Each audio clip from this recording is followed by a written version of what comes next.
Bienvenidos a Tiempo de Leer con Harry Literatura.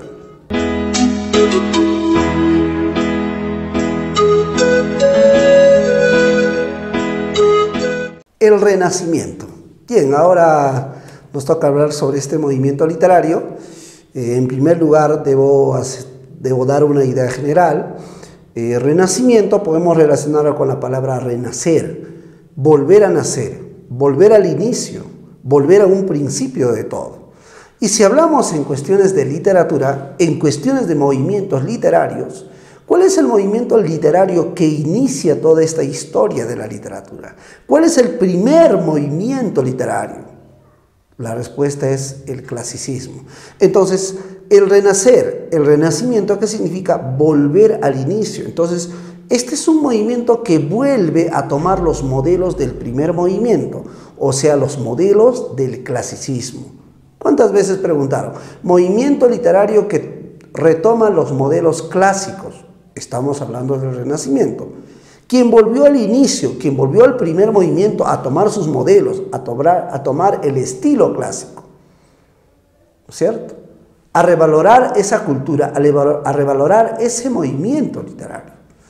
Entonces, de tal manera que yo puedo decir que el Renacimiento es un movimiento literario que revalora, que retoma los modelos clásicos, sobre todo de dos culturas, Grecia y Roma. Bien, ubicamos a este Renacimiento ya dentro de la Edad Moderna. Bueno, la Edad Moderna pues se da después del periodo medieval, básicamente ya con otro pensamiento, la Edad Moderna, básicamente con otro tipo de sociedad. Entonces, el Renacimiento, si ubicamos en la historia, es el primer movimiento de la Edad Moderna. ¿Queda claro eso? Ahora, la manera de pensar, la filosofía también ha cambiado ahora en la Edad Moderna. Si en la Edad Media era teocéntrico, era dogmático, era basado en la fe, el pensamiento, ahora el Renacimiento está sustentado en una escuela filosófica, contrario a la época medieval. Entonces, el humanismo que había surgido todavía en el siglo XV, que le da importancia más al hombre, es una escuela filosófica, ¿no?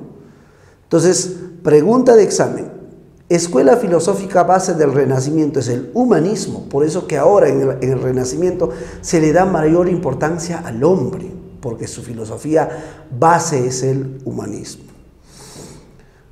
Este movimiento surgió en Italia a finales del siglo XV, pero se va a prolongar por diferentes países de Europa. Ahí está, vemos un poco la cronología, abarcó desde fines del siglo XV hasta el siglo XVI después de Cristo.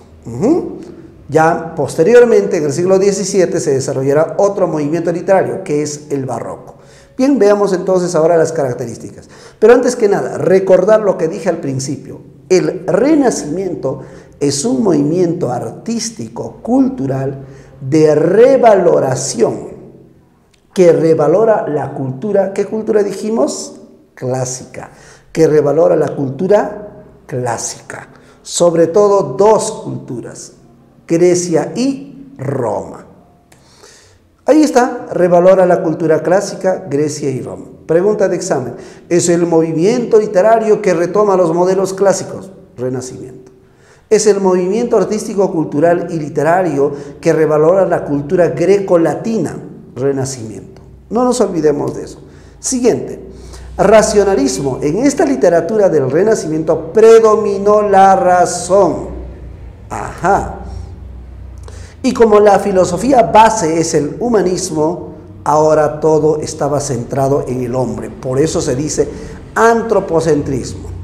Y los autores del Renacimiento impulsaban a que el hombre pueda vivir al máximo su existencia, a que pueda aprovechar su existencia. Para ello utilizaban el carpe diem, que es una frase latina. ¿Y qué significa carpe diem? Significa aprovecha el día. La temática fundamental del Renacimiento estaba basada en el amor, en la vida y la naturaleza. Si bien es cierto, este movimiento tuvo su inicio en Italia, posteriormente fue difundiéndose por otros países, España, Alemania, Francia, Inglaterra, etc. Es así que tenemos aquí en Inglaterra a este autor, William Shakespeare, o William Shakespeare, como quieran llamarlo. No hay ningún inconveniente, ¿no es cierto? ¿Y quién es William Shakespeare o Shakespeare? Es el máximo representante del Renacimiento inglés, que tuvo algunos calificativos como el cisne de Avon, como el cuervo advenedizo, y que también fue catalogado como el máximo representante del Renacimiento inglés. Básicamente Shakespeare se dedicó en un principio a la poesía y luego en el teatro. Es por eso que se dice acá que él fue un poeta y dramaturgo inglés. Y esto es algo muy importante, que en algunos exámenes de admisión se ha considerado. Autor intermediario entre el Renacimiento y Barroco. Bueno, básicamente debo decir que él escribió obras de poesía y obras de teatro. Por eso se dice poeta y dramaturgo, ¿no? Ahora, esa obra está obviamente entre el Renacimiento y el Barroco. ¿Por qué? Sabemos de que el Renacimiento se desarrolló durante el siglo XVI. Shakespeare vive la última parte del siglo XVI y recibió influencia del Renacimiento. Pero ya en el siglo XVII encontramos que se desarrolla otro movimiento, el Barroco. Entonces, ¿qué es lo que pasa? Como Shakespeare vive los primeros años del siglo XVII, ya que muere él en el año de 1616, entonces mira, vive casi 2 décadas del siglo XVII, y obviamente recibió influencia del Barroco. Ahora, ¿qué elementos del Renacimiento podemos encontrar en William Shakespeare y en su obra? La cuestión humana. Cuando él nos habla de las pasiones humanas, por ejemplo, ahí está lo renacentista de él. Ahora, ¿y qué elementos del Barroco podemos encontrar en la obra de William Shakespeare? Cuando utiliza un lenguaje refinado, un lenguaje bien elaborado. Allí está, creo yo, el elemento del Barroco. Si bien es cierto, Shakespeare ya como poeta hubiera sido un gran representante, lo más importante es su teatro. A él, con lo que se le conoce a nivel universal, es gracias a su teatro. Ahora, si recuerdan ustedes, 4 genios de la literatura universal, Homero, Dante, Shakespeare y Cervantes. Mira, Shakespeare está dentro de los 4 genios de la literatura universal. Pero también hay otra denominación que se refiere a los 3 grandes del teatro universal: Sófocles, Shakespeare y Molière. Entonces, mira, está dentro de los 4 genios de la literatura universal Shakespeare, y también está dentro de los 3 grandes del teatro. Pero gracias a que él se hace universal, genio, gracias a su teatro. ¿Qué es lo que nos muestra en su teatro William Shakespeare? Eso es lo que vamos a ver. En principio, cuando él se inserta al mundo del teatro, fue actor. Luego comenzó a ser autor de obras, a crear. Bueno, esta palabra de creador luego vamos a explicar un poquito más. Y llega a ser director de su propia compañía teatral, El Globo. Pero detrás de esta aventura teatral de Shakespeare, han habido personas que lo han apoyado, han habido personas que han sido sus benefactores. Por ejemplo, una de las personas que apoyó la aventura teatral de Shakespeare es la reina Isabel la Grande. Es por ello que se inaugura inclusive un ciclo de teatro, ¿no? El teatro isabelino, al cual corresponde William Shakespeare, obviamente, ¿no? Entonces, imagínense que la aventura teatral de Shakespeare inició siendo actor, luego autor y luego director teatral. Gran parte de la crítica ha considerado esto como algo de dónde agarrarse para un tanto bajonear la obra de Shakespeare, ¿no? Pero no han podido. Entonces, esa parte de la crítica sostiene de que Shakespeare no goza de originalidad, no tiene originalidad. Bueno, eso es cierto. Además, a Shakespeare nunca le importó tremendamente la originalidad que digamos. O sea, él estaba dedicado más a otros asuntos de mostrarnos en su obra. No le interesaba tanto la originalidad. Entonces, por eso decimos que más que un creador, Shakespeare es un recreador. Encontraba obras, historias muy interesantes, lo recreaba y lo llevaba al teatro. Por ejemplo, es así que puedo encontrar yo un cuento o leyenda, como algunos lo llaman, Los amantes de Verona. La historia de dos jóvenes enamorados y todo eso, ¿no? Entonces, ¿qué pasó? A Shakespeare le impactó esa historia, lo llevó al teatro, lo recreó y lo llamó a esa obra Romeo y Julieta. ¿Se dan cuenta? Entonces, más que un creador, fue un recreador. Inclusive, hay una expresión con la que se refieren a cómo Shakespeare actuaba. El plomo lo convierte en plata.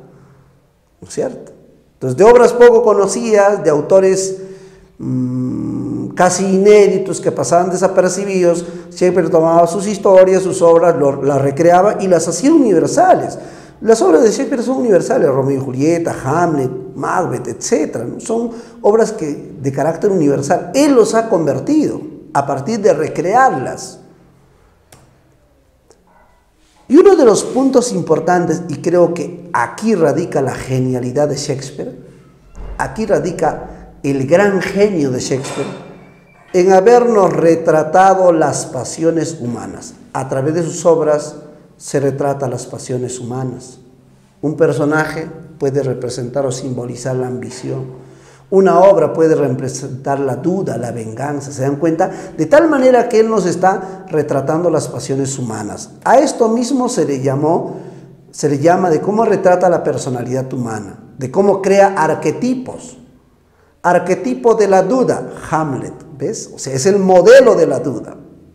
Entonces, miren cómo William Shakespeare, sin ser tan original que digamos, alcanzó la universalidad gracias a retratar las pasiones humanas y ser el creador de arquetipos. Por ejemplo, ¿no? Si yo hablo obra que simboliza la ambición, Macbeth, obra que representa la duda y la venganza en el caso de William Shakespeare, Hamlet, obra que nos muestra el amor y la pasión juvenil, Romeo y Julieta, que a continuación precisamente lo vamos a ver. Romeo y Julieta. ¿Qué tipo de obra es Romeo y Julieta? Es una obra teatral, es una obra del teatro. Pero el teatro tiene especies, tragedia, comedia, drama, entre otros. Romeo y Julieta es una tragedia basada en una leyenda o cuento, como muchos lo dicen, Los amantes de Verona. O sea, William Shakespeare, esta obra, lo recreó y lo convirtió en una tragedia llamada Romeo y Julieta. Escenario de la tragedia Romeo y Julieta, donde transcurren todos los acontecimientos. ¿Dónde transcurren los acontecimientos? El príncipe de ese escenario, de esa ciudad, donde transcurren los acontecimientos de Romeo y Julieta, es el príncipe Escalus. Pero ¿cómo se llama la ciudad donde se desarrolla la obra? La ciudad de Verona. Muy bien. En la ciudad de Verona, de acuerdo a la tragedia Romeo y Julieta, el príncipe era Escalus y vivían dos familias, que eran los Montesco y los Capuleto. Familias que desde ya hace un tiempo se tenían una gran rivalidad. Se llevaban un odio encarnizado, pero vivían en la misma ciudad, ¿no? Ahora, los Montesco eran el señor Montesco, la señora Montesco, Romeo y su primo Benvolio, ¿no? Ellos son parte de los Montesco, ¿ya? Romeo era un Montesco. En la parte de los Capuleto encontramos al señor Capuleto, la señora la señora Capuleto, Julieta Capuleto y Teobaldo, su primo. Pregunta de examen. Es la obra en la que se muestra la historia de dos jóvenes enamorados que pertenecían a familias rivales. Familias rivales. Las familias rivales son los Montesco y los Capuleto. Los jóvenes que se enamoraron fueron Romeo y Julieta. Esta obra se llama Romeo y Julieta. ¿Ven? O sea, hay cositas que deben manejar, ¿no? Términos. Dentro de estas dos familias hay personas muy allegadas a ambas familias, amistades de las familias, ¿no? En el caso de los Montesco vemos a Fray Lorenzo, un padre, un religioso, y vemos a Mercucio, amigo de Romeo y de Benvolio. En el caso de los Capuleto vemos al conde Paris, un personaje noble que vamos a nosotros observar que pretende a Julieta. En tal sentido que cada familia, vean, tienen personas muy allegadas a ellos, ¿no? Y que apoyan a las familias, pues de alguna manera. Miren, yo puedo entender que los miembros de la familia se tengan una rivalidad, ¿no? Lo curioso era que hasta los sirvientes o criados se tenían rivalidad entre criados. Criados Montesco, Abraham y Baltasar. Criados Capuleto, Sansón y Gregorio. Muy bien, creo que esa sería la parte introductoria de la tragedia de Romeo y Julieta, que a continuación lo vamos a explicar con mayor detalle. Vamos. Romeo y Julieta.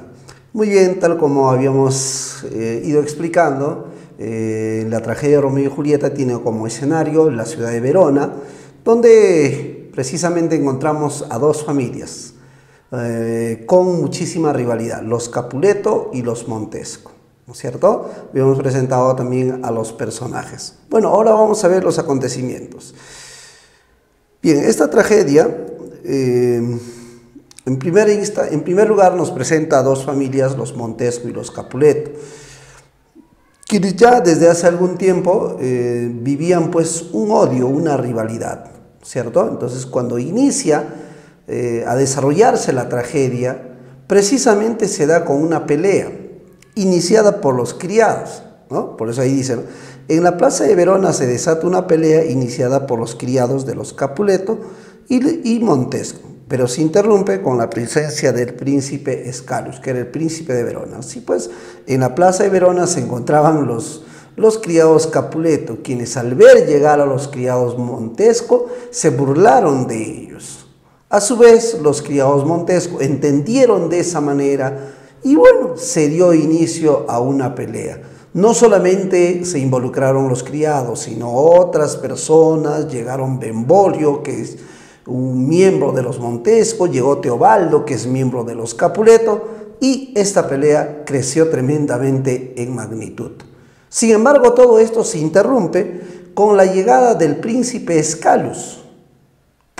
Hace un alto a la pelea que se había desatado entre los Capuleto y Montesco, y bueno, pues pone fin a esta trifulca el príncipe de Escalus, a su vez llamando la atención a las dos familias, a la misma vez advirtiéndoles que al próximo que iniciaba una pelea, un pleito entre ellos, sería severamente castigado. Y bueno, tanto Capuletos y Montescos regresaron a su casa. Más tarde, en la casa de los Capuletos se está organizando una fiesta. Así que los criados Capuleto fueron enviados a toda la gente que era bienvenida pues para los Capuleto. Obviamente los Montesco, está por demás decir que no podían asistir a dicha fiesta. Sin embargo, Romeo, Benvolio y Mercucio, enterados de la fiesta que se va a realizar en la casa de los Capuleto, bueno, en este caso quien motiva a asistir a la fiesta en la casa de los Capuleto viene a ser Benvolio, ¿no? Romeo no quería saber nada de esa fiesta, estaba sufriendo de amor por una muchacha de nombre Rosalía, a tal punto que Romeo dice: yo no estoy de buen humor para ir a esa fiesta en la casa de los Capuleto, no puedo ir, no debemos ir, además es casa de nuestros enemigos. Bueno, no sé qué sucedió, pero al final de todo, Romeo, Benvolio y Mercucio asistieron a la fiesta en la casa de los Capuleto. Ahí está, en la casa de los Capuleto se lleva a cabo una fiesta. Ahí es donde se conocen Romeo y Julieta. En medio de la fiesta, Romeo pone sus ojos, pone su vista en una hermosa doncella, sin imaginar quién era. Y obviamente esta muchacha también cae en se deja llevar por el momento y se emociona al ver a ese joven, sin imaginar que ambos muchachos pertenecían a las dos familias de Verona que tenían una gran rivalidad desde hace mucho tiempo. En medio de la fiesta, Teobaldo, uno de los Capuleto, se percata de la presencia de estos intrusos y trata de atacarlos, trata de arremeter contra ellos, porque Teobaldo piensa que es una ofensa que los Montesco hayan llegado hasta su fiesta. Sin embargo, el señor Capuleto, el dueño de toda la fiesta, pidió a Teobaldo que se calmara y que todos eran bienvenidos en la fiesta. Así que en ese momento no pasó a mayores. Cuando Romeo y Julieta se conocen, tienen la oportunidad de bailar, Romeo le roba un beso a la muchacha, quien se deja llevar por el momento. Y es como si alguien dijera que bastó ese primer encuentro para que se enamoraran, que bastó ese primer encuentro para que se enamoraran. Muchos podrían decir eso, yo no lo puedo certificar, pero al fin y al cabo en la obra se precisa que aquella noche se conocieron y aquella noche se enamoraron. Cuando la fiesta estaba llegando a su final, cuando la fiesta estaba llegando a su fin, tanto las personas que habían sido invitadas, entre ellos los Montesco, tenían que marcharse. Ya para esto Romeo se había dado cuenta, se había enterado, había descubierto que la joven en quien había puesto sus ojos, que la joven con quien había bailado, le había robado un beso, era nada más y nada menos la hija de los Capuleto, la hija de sus enemigos. Una vez que se están marchando Romeo, Benvolio y Mercucio, Julieta pregunta a su ama, ¿quién era ese joven? ¿Quién era ese joven que había llegado a esa fiesta aquella noche? Y la ama de Julieta, la criada de Julieta, le revela de que ese joven era Romeo Montesco. Los dos jóvenes, al descubrir quiénes eran, al saber que sus familias nunca estarían de acuerdo con ellos, al saber que el odio, la rivalidad que se tenían no iba a permitir que ellos estén juntos, imagínense. Ya en la calle, Romeo decide regresar a la casa de los Capuleto, se trepa por la pared y llega hasta el jardín de los Capuleto. Y es cuando en esas circunstancias sale Julieta al balcón y tienen un diálogo muy apresurado, porque en este diálogo inclusive ya hablan de un matrimonio, hablan de estar juntos, imagínense. Cuando Romeo se marcha, ya casi amanecía y se dirige a la celda de Fray Lorenzo y le pide a Fray Lorenzo que ayude a estos dos jóvenes. Romeo le dice, padre, ayúdame, estoy enamorado, cáseme.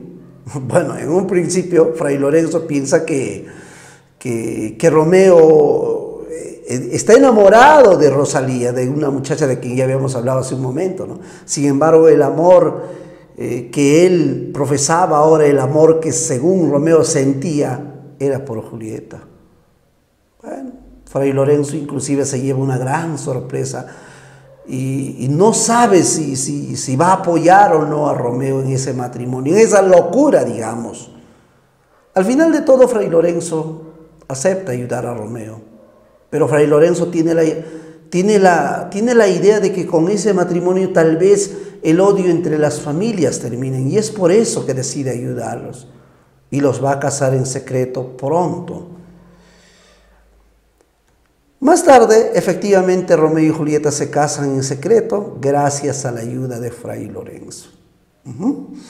Por otro lado, Teobaldo no había no había perdonado que los Montescos se hayan presentado en la fiesta de los Capuletos. Teobaldo no había olvidado ese episodio, ese incidente bochornoso para los Capuletos.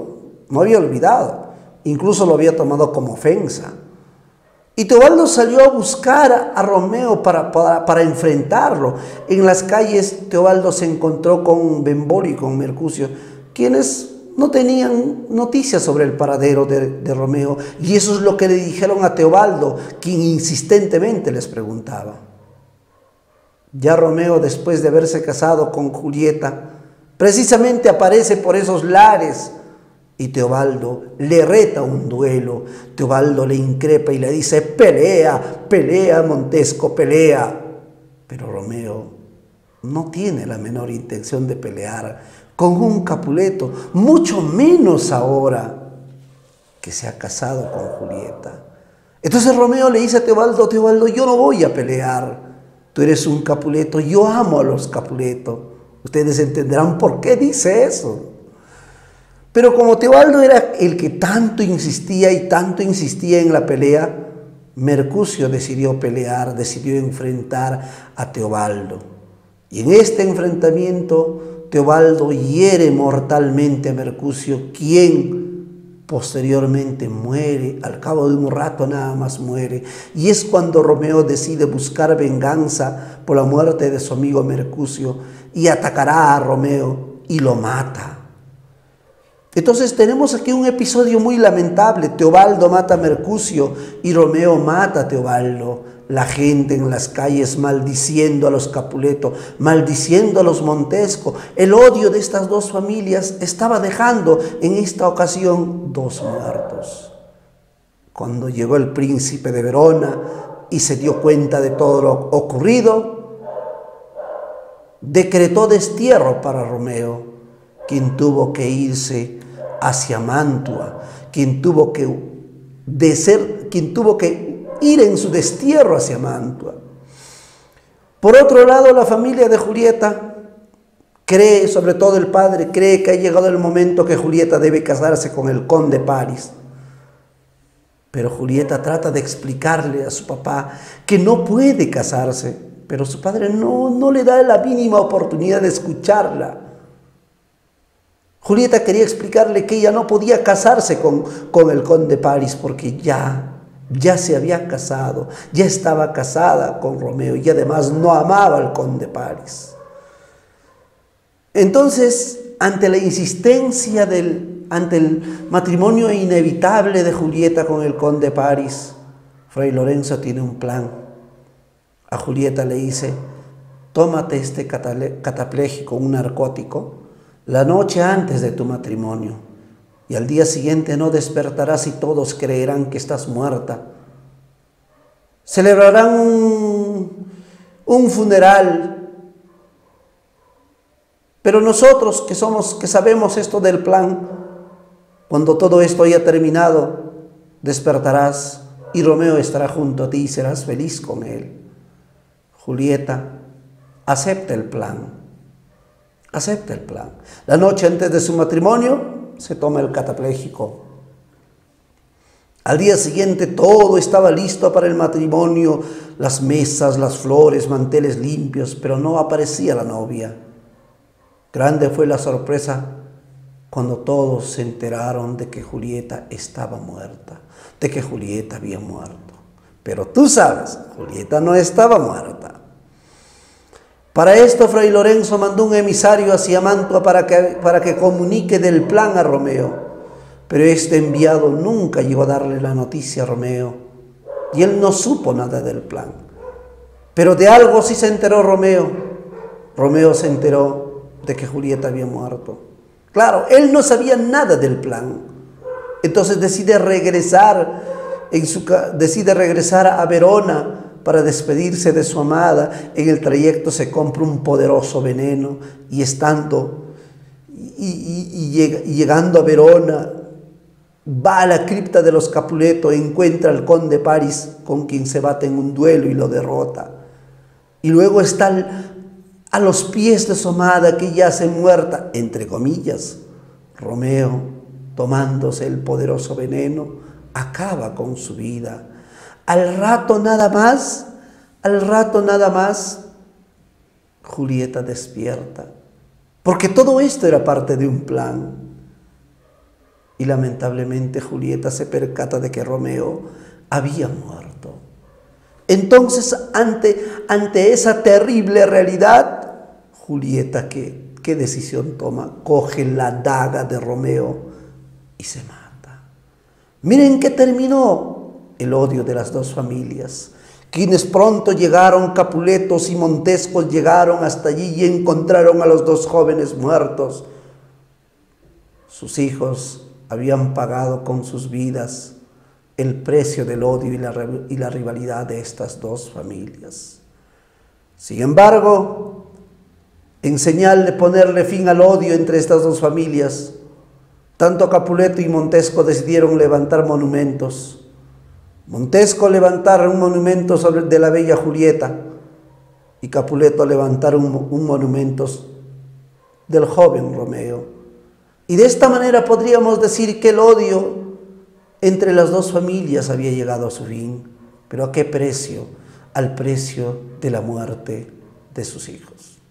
Bien, eso sería la explicación ligera de todo lo que pasó, dónde suceden las acciones en la ciudad de Verona, cómo inicia la obra con la pelea en la plaza de Verona. Luego viene la fiesta en la casa de los Capuleto, donde Romeo conoce a Julieta y se enamoran. Luego tenemos el matrimonio secreto. ¿Quién ayudó a casarse Romeo y Julieta? Fray Lorenzo. Luego se desata la muerte de Mercucio, asesinado por Teobaldo, y la muerte de Teobaldo, quien fue asesinado por Romeo. A consecuencia de esto, Romeo fue desterrado a Mantua, ¿cierto? Y luego ya vemos el plan de Fray Lorenzo para salvar del matrimonio a Julieta. Pero, como toda tragedia, tiene un final lamentable y vemos la muerte de estos dos jóvenes, Romeo y Julieta. Los temas. Un tema muy importante viene a ser el amor y la pasión juvenil. Son dos jóvenes de familias que tienen rivalidad. Bueno, a partir de haberse conocido, dícese que se inicia el amor. Entonces, de ahí que se dice pues que el tema importante de esta tragedia es el amor y la pasión juvenil. También puedo decir que es un amor y una pasión desbordante, desenfrenada. Ellos se dejan llevar por ese amor o por esa pasión sin medir las consecuencias, ¿no? Sin medir las consecuencias. También tenemos otro tema, el odio y la rivalidad entre las familias, Capuleto y Montesco. Y también la muerte. Muy bien, con eso hemos terminado la explicación.